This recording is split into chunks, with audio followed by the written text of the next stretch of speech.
Welcome back to a Crown Tundra DLC playthrough with JB on the JB and Millie channel.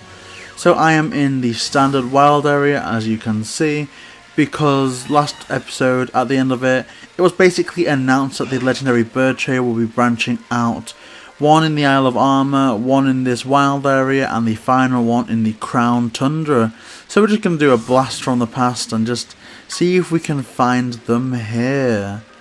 So I'm not sure what's going to happen, if they're going to be in raid dens, if they're going to be flying in the sky, or just mooching about in the same way that you'd have, say, Braviary there. But we'll see. Also, it would be very frustrating if the range is the same, because if you literally need to go right up to any given space just to have a chance of finding this one, that would be really, really bad. A big failure on Game Freak and Nintendo's part, but I doubt it. I mean, I say that, but I've even forgotten which one's here. I'm sure it's Zapdos. I've also got some speculations on the meaning behind the legendary birds, because if I think, as someone living in the UK and I'm familiar or vaguely familiar with everything like that, I was speaking to Millie, but it seems like it could be that these three birds are a reference to England, Scotland and Wales respectively. Now, I haven't really thought which one would correspond to what lately, but Millie speculated that Moltres, the red one, could possibly be Wales, because the kind of flag for that is the red dragon. So we'll see if we find any on the way.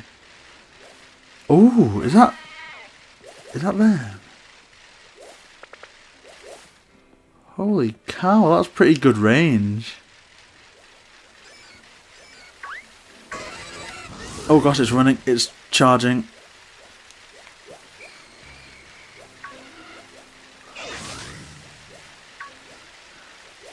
Whoa, just admiring the range though, that is good.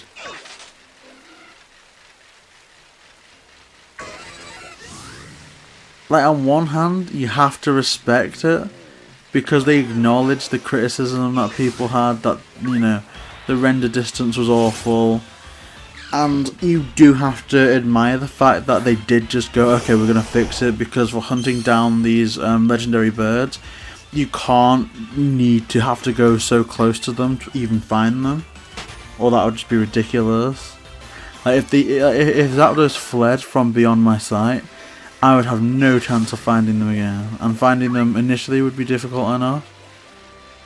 But equally, you could argue that because they have fixed it for these Pokemon, it's shown that it isn't, like, impossible, like, in terms of a coding thing, in terms of a programming thing. Like, it's not that the Pokemon have to be so far away. So on one hand, it is great how they fixed it, but it also shows some glaring inconsistencies. Wow. So I'm wondering if this could be England, because those kind of jagged edges and the colouring itself reminds me a bit of I guess what a lion would be expected to be, which I guess is the cliche imagery that you'd associate with England. Okay, so we're just going to throw a quick ball, because as much as I don't think it's going to catch them, it's like if you've got a quick ball and you want to catch a Pokemon, it's always worth that initial throw. It didn't pay off this time, but I guess... Oh no, Thunderous Kick. So I've got no clue what these birds' types are. I guess going by that Thunderous Kick, it's likely that it's taken from its Jotonian counterpart and gone with an electric type. But I don't know. It's possible. Also, another thing I'm interested in going back to in the editing process is that through the initial playthrough, the volume has to be right down so there's no echo. So it's going to be so interesting to see if they've actually done like remastered versions of the original songs, or if they've got a fresh song. Right, use next Pokemon.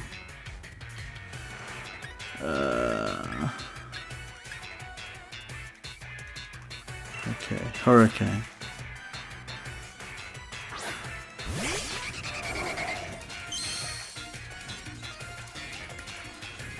Okay.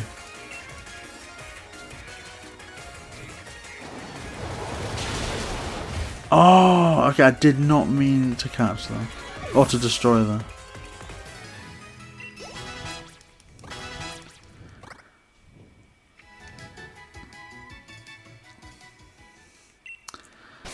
That's not great.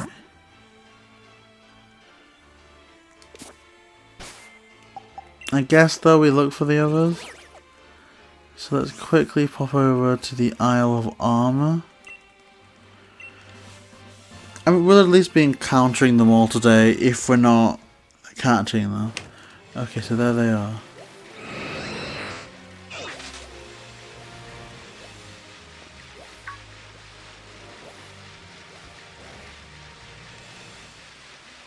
See, this is frustrating because you can have like your heart completely set, or at least your sights set on catching this bird. Oh, it's just gone there now. But you can have your eyes completely set on this bird, and because the render distance for the other Pokemon is still so poor, like there's just obstacles popping in your way that are a bit unfair because you can't avoid them.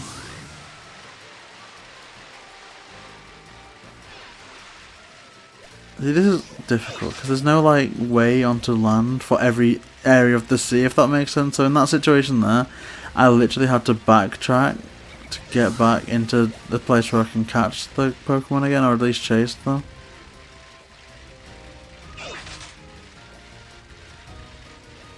Yeah, I don't know where they are now.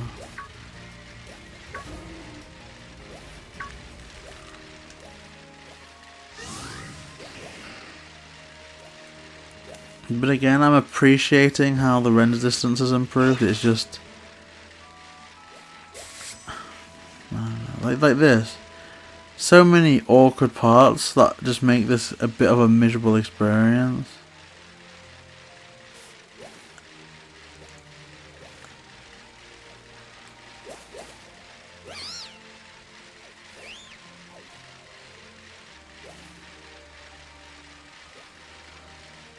I don't know, if you guys do have any suggestions on which of the legendary birds can represent Scotland, England and Wales, please do let me know in the comment section. Okay, so there they are. I'm going to try and cut them off.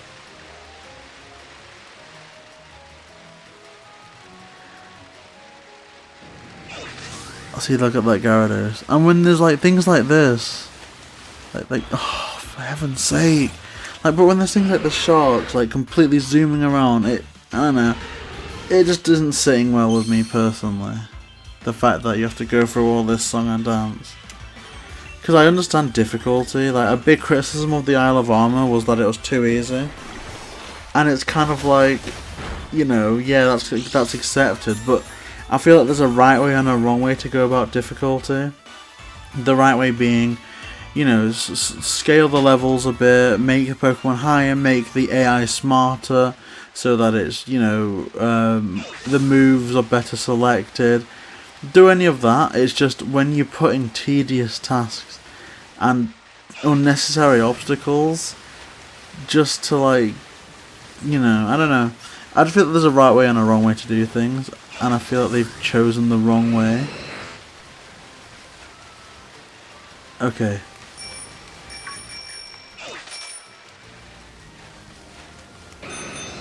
Now how do I do it? Okay, good.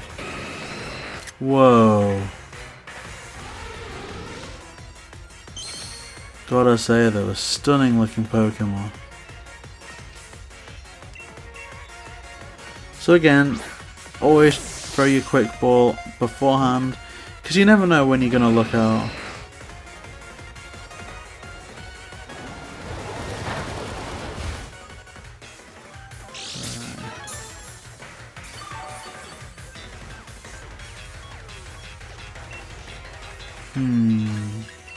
Let's play rough. No! Whoa, I did not expect that to be super effective.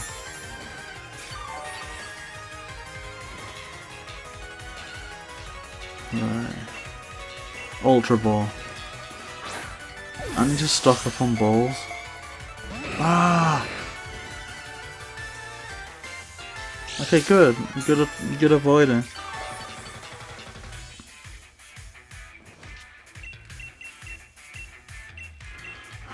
could use a Master Ball, but I don't really want to.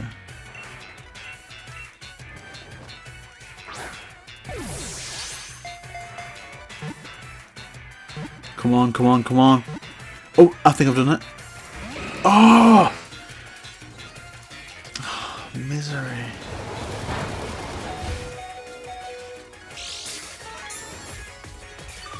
I need more status moves.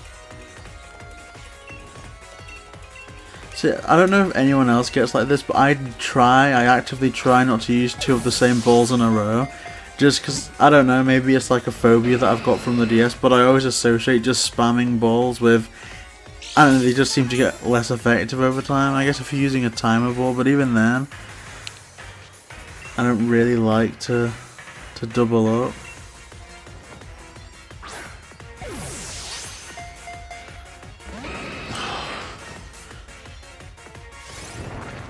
I will try 2 Ultra Balls, because I think it is the same percentage, but obviously the one with the highest percent, it's more times of that higher percent, so I'd rather consistently have a 70% chance of catching them, but I fail each time than darting about. Oh, see though?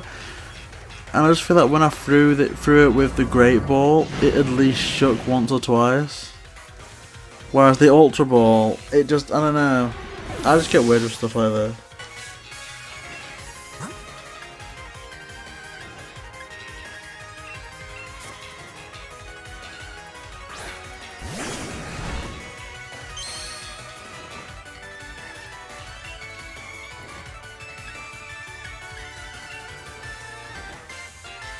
Fiery Wrath. So maybe it's... No. So it could be Dark and Fire. I expect there will be some type of consistency. Like, I guess it will be Dark in this case, so Zapdos could be Dark and Electric. Basically just Dark equivalents of the legendary birds. Okay.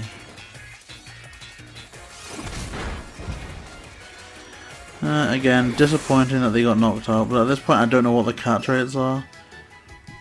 But there's some decent encounters. Okay, so now let's head over to the Crown Tundra for the last legendary encounter.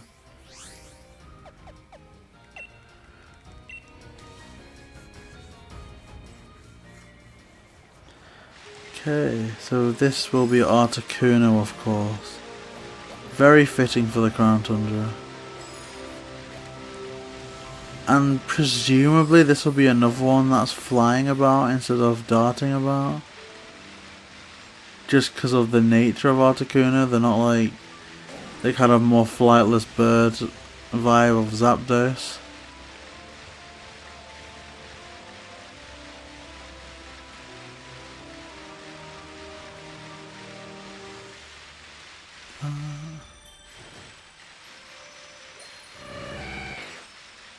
Ordino.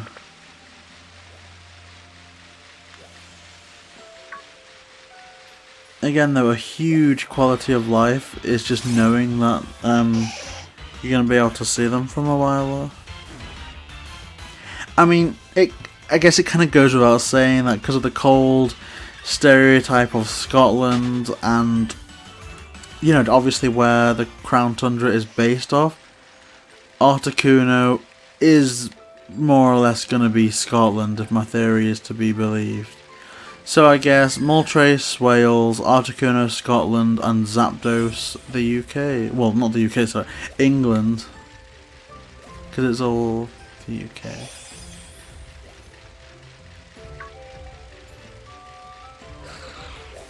But it is so cool, like, just like living somewhere that a Pokemon location is based off. I think that's sick.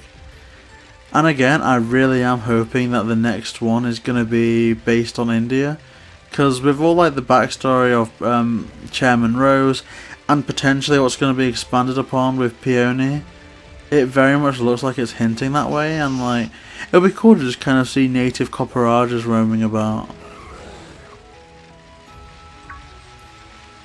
No sign of Articuno yet though, gotta say.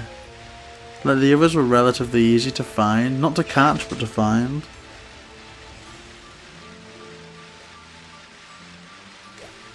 But this is so cool because this is like me exploring this location for the first time as well. Like, this all looks amazing. Oh. Oh, that just reminds me. I am potentially going to do this off screen, but I'm going to transfer some of the old Pokemon that have just been made available. Gosh, that guy keeps scaring me. Is that something in the distance? Or am I going crazy? Is something hovering there? I may as well check. And this looks like one of those videos that you'd see in like Nuke's Top 5 or something. That, like, you know, it's like, oh, did you see that in the distance? And you kind of like, yeah, I mean, maybe you're seeing what you want to see. But maybe you're seeing the right thing, so just in case.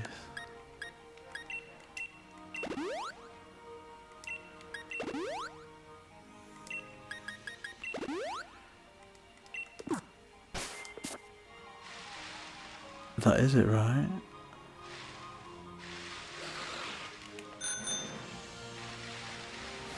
Whoa, whoa! What the living daylights? How do I start the encounter?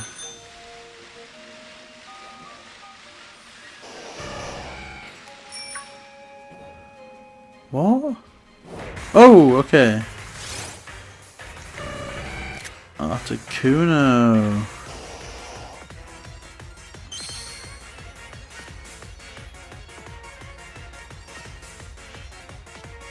It is just so cool having the legendaries here. See, I don't know what they reminded me of with that mask. To avoid ridicule, I'm kind of hesitant to say, but it almost reminds me of, like, did you guys ever watch the vampire movie for Scooby-Doo? Where they meet the Hex Girls again? It almost reminds me of one of the masks that they would wear. Or even Wolverine, you know, comic book accurate Wolverine. I think that would be a less ridiculous reference point. Whoa. So would that be the signature move? Oh, how are they getting affected by the hail? So I almost want to go for this fire move and just get one effective shot in there, maybe even have a burn effect on them, and then quite literally throw Mega Ball, well not Mega, Ultra Balls, maybe even some Dusk Balls because it's nighttime. Oh, and that wasn't even super effective. So it gets stunned by the hail.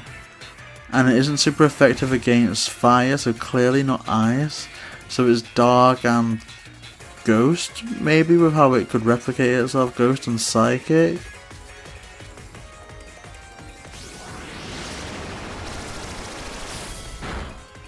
Or even fairy.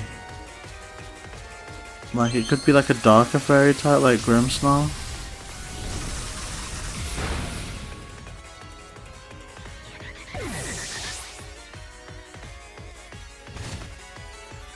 I mean, I kind of feel like just sending out some ones in the hopes that they're going to survive.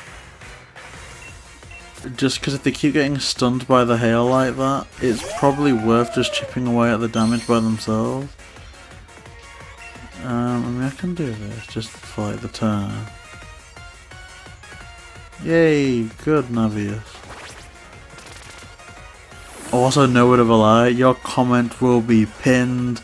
You're gonna get so much like credit in the comments if you guys can guess, or if you know what the reference is to why all my team are named the way they are, because it is intentional.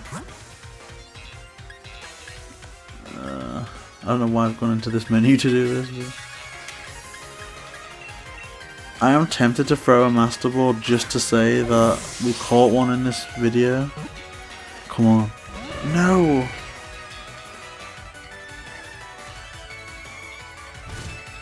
But I guess every time I've got a better chance of catching them.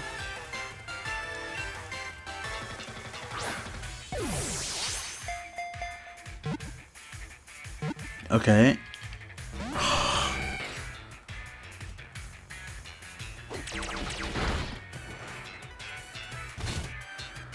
Please don't faint.